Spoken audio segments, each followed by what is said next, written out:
I will be making a spicy garlic butter seafood sauce for this recipe. Welcome to my channel. Make sure you like, share, and comment on all videos. And if you haven't already, hit that subscribe button. To kick things off, I will be putting a little bit of water in this pan, and then I will be putting the actual crabs inside of the pan.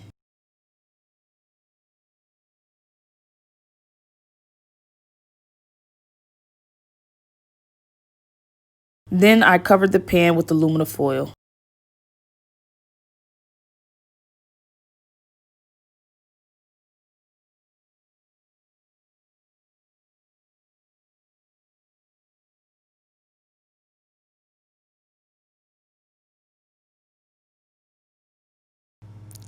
I will put this pan inside the oven, which was set to 400 degrees for about 20 to 25 minutes.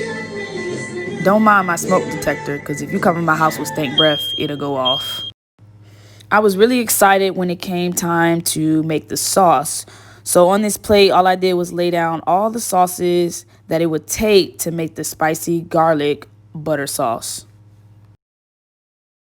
I put the butter and minced garlic in a mixing bowl. You can stovetop this for 3 to 5 minutes, but I put it in the microwave. The butter is done, so I pour in all the spices and boom. Now you want to get your boil bag and place the crabs, shrimp, corn, potatoes inside the boil bag. I'm a beginner cook, y'all, so please leave tips in the comments. Once that's done, you want to get your sauce that you made and pour it all over the food inside the boil bag. If you haven't done so already, please subscribe to my page and turn on notifications because I post videos every Sunday at 1 p.m. Central Time.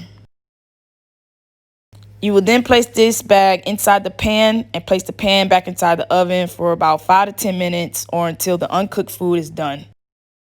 Once your timer goes off or whatever time you set it for, you are all set to go. This meal turned out to be so delicious, and I hope you all enjoyed as much as I did. Thanks for watching.